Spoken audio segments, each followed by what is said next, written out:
influence of celebrity wasn't just limited to film and music. Let's talk sports. America hosted the 1994 FIFA World Cup, which boosted America's profile in the world of soccer and brought new interest among youth. In the most attended and financially successful World Cup of all time, Brazil beat Italy. Because it was an American-hosted World Cup, it wouldn't have been complete without Oprah hosting a ceremony in Chicago while Diana Ross performed. And by the way, randomly, Oprah fell in a hole on stage during the live broadcast. In the world of golf, Tiger Woods became the first black star and became the #1 ranked player in the world in 1997, less than a year after turning pro. Major League Soccer launched in 1996 with 10 teams, and in 1994, Major League Baseball players went on strike to reject a proposed salary cap, resulting in 948 canceled games. Fans were pissed and unsurprisingly extremely anti-labor. I think they should just play, not worry about money. They get paid all that money. They really don't need any more money. And the owners, they say they don't make enough money. But the question is, what is enough money? I have to go up to New York, and I was going to go to a game, and now if I get up there and there's not going to be no games, that's not fair to the fans. While baseball would eventually return and bounce back, its days as America's favorite national pastime were long over. The decade belonged to basketball and football, whose global influence had been growing since the 80s. Said a 1990 New York Times article, other than the Olympics, NBA International has become the world's most widely distributed sports property, selling and distributing league television rights to more than 75 countries. The two worlds would collide in 1992 thanks to the men's Olympic basketball team, nicknamed the Dream Team. The players amazed and stunned viewers with back-to-back blowouts, putting up an average of 51.5 points more than their opponents in all 6 games, eventually taking home the gold. The NBA had been initially reluctant to supply the necessary players, many of whom were near their career peaks. Plus, the assembly of top talent, including Magic Johnson, Michael Jordan, Scottie Pippen, and Larry Byrd, was criticized for having 15 corporate sponsors, from McDonald's to AT&T, who invested over $100 million for advertising and promotions. Hey, want to meet the team? Just head over to McDonald's for these exciting USA Olympic basketball collector cups. Some are more exciting than others. Some better looking. Get one free. Free. When you buy any large soft drink. Large, like me. All of them have exciting action graphics and player stats.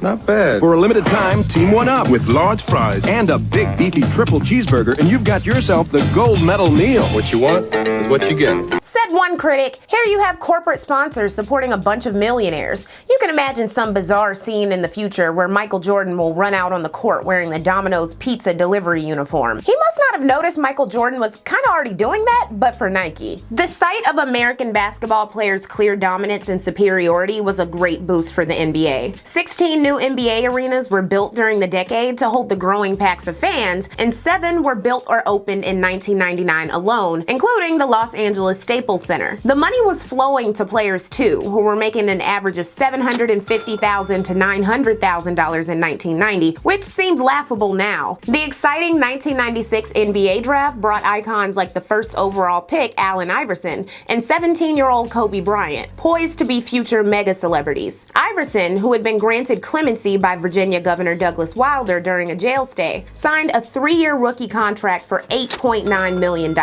Iverson then immediately signed a $50 million 10-year deal with Reebok. These were the kinds of endorsements that Michael Jordan had been making, but the newest crop of athletic talent would be taking his endorsement skills to the next level. The newbies were also paid more. While Michael earned just $2 to $3 million a season for most of his career, he signed a $30 million contract with the Bulls for the 96 to 97 season. Speaking of, the Chicago Bulls were a worldwide phenomenon that brought prestige and pride to Chicago citizens, with star players like Scottie Pippen, Dennis Rodman, and Mike under the direction of coach Phil Jackson. Not only did the team win 6 championships in 91, 92, 93, 96, 97, and oh my god, 98, but they set the record for most wins in a single season from 95 to 96 with 72 victories. But We'll be back to Mike in a moment. In 1990, the NFL was coming down from a 3-year labor dispute with its players. It instituted harsher drug testing policies and began random year-round steroid testing, in addition to making a longer season for fans to enjoy,